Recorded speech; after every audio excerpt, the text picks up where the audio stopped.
Barangay Balita, kilalanin natin ang Barangay Kamambugan sa Bayan ng Daet.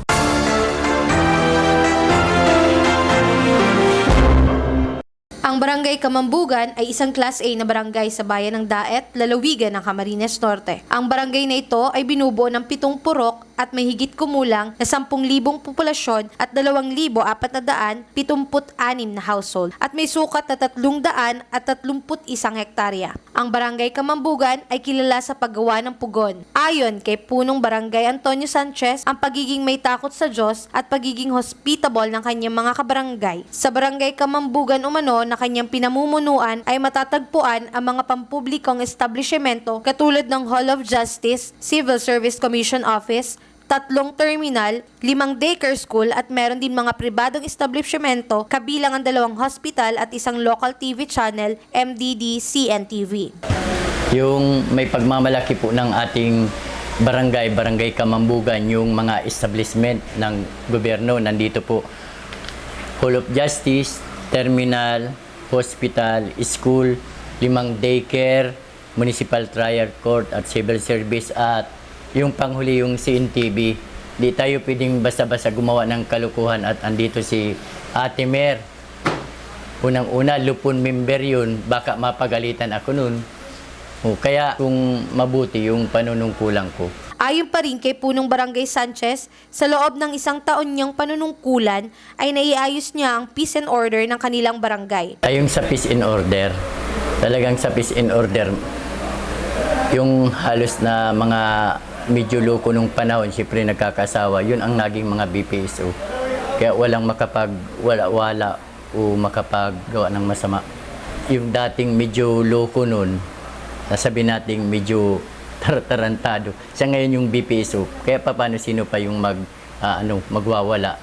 Di sila na magsasawat. Dagdag pa niya, sa kasulukuyan ay may ongoing renovation ang kanilang barangay hall at may nakabinbin pa umano silang resolution for approval mula sa pamahalang bayan ng Daet at kay Congresswoman Rosemary Panotes. Ang proyektong ito ay naglalayong mapalagyan at maiayos ang drainage ng Purok 5, 6 at 7 at ang kanilang multipurpose hall. Yung project natin, pinapaganda natin yung barangay hall na bago natin. Saka karamihan yung unang project na nadatnang ko yung kay Governor Dong Padilla. Halos puro simentado. Kaya nga nagpunta ako para mas mabuti yung nandito kayo para malaman niya na kailangan namin yung comprehensive drainage system dun sa Purok 5, Purok 6, Purok 4 at Purok 7. Yun, kahit dito nga sa Purok 2. Pero merong binigay sa amin na pinapapili kami na kung saang purok dun sa munisipyo.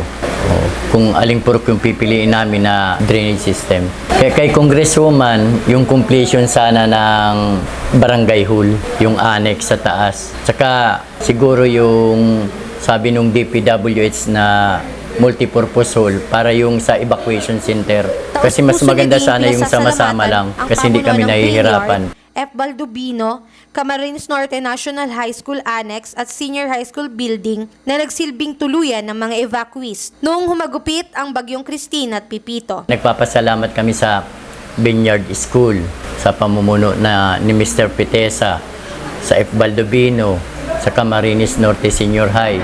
Andun yung mga nag-evacuate saka dito sa health center, barangay hall. Pero hindi natin mapipis lahat ng tao. Talagang nagdi-demand sila. Ang gusto nila, paglipat nila sa evacuation, pakainin kaagad sila. Meron pa ngang nag-post nagutom. Pero umaga siya umalis, alas 7. Paano namin aabutin? Hindi naman lang siya ang pwedeng pakainin.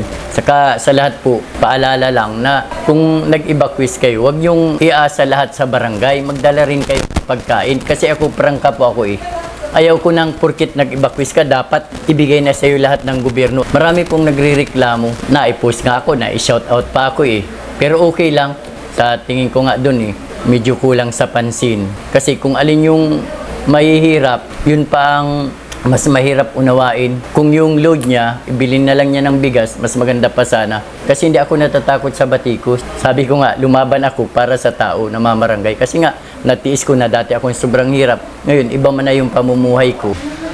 Pero nagpapasalamat ako at maraming tumutulong ngayong bagyo. Sana ma-please ng lahat ng mga tao na maraming tinutulungan ang provincial government. Kahit yung municipal, kahit si congressman, 282 barangays po yata tayo. Di, wag nating sabihin na hindi pa nakakabigay dito. Ay siyempre maraming inuuna, dait baga ito. Siyempre dapat unahin yung mga nasa liblib bundok, yung sa may malapit sa mga dagat. Kaya yung mga taga-dait, mag-antay na lang siguro po at talagang pupunta yan dito para mamigay. Huwag nyo nang iasa sa lahat sa gobyerno.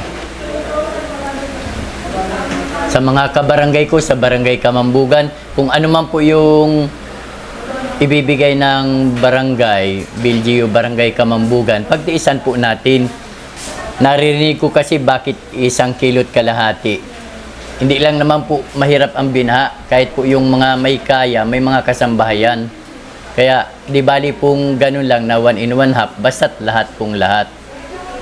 Opo, yun po ang ano ko sa buhay ko at saka yung mga barangay official na kasamahan ko na walang masabi sa akin. Kaya kahit mga barangay kagawad ko, kasundo ko. Kasi nga, hindi ako pwedeng gumawa ng mali. Oh, walang nanalong kagawad sa line-up ko eh. Kundi ako lang. Kahit isa. Sa SK, may isang nanalo. Oh. Kaya, mahirap. Pero dahil nga sa pakikisama ko, sa trabaho lang, wala akong kalaban. Kaya na-i-implement ko ng maayos yung project. Samantala, nagbigay naman ng pagpapapuri ang mga residente ng Barangay Kamambugan at pasasalamat na rin na sila ay naninirahan sa isang maunlad at mapayapang barangay. Dito sa Kamambugan, since nadaanan siya, okay naman dito ang pamumuhay. Kaso nga lang, may mga time na medyo mahina ang pasok. Pero overall, okay naman siya. At mabuti na lang, di tayo tinamaan masyado ng bagyo. Pero okay naman siya. Okay lang. Kadadaan lang ng bagyo. Kumbaga, daraan at daraan lang ang bagyo. At naandyan pa rin, matatag pa rin ang kabuhayan namin. Sa pumuno po ng ating bagong kapitan, medyo okay naman rin ngayon. Medyo nagbihinahin na lang sa ngayon panahon yan kasi itong nagdating ang mga sasako ng dalawang magkasunod na bagyo. Yan ba lang po at okay man. Saka naging ano man rin niya, kaso rin yung mga yung tinatawag na ilalim ng daanan ng tubig. Wala mang problema at kaso kagad niya. Yan ang Barangay Kamambugan. Para sa CNTV Barangay Balita, Joy Belen.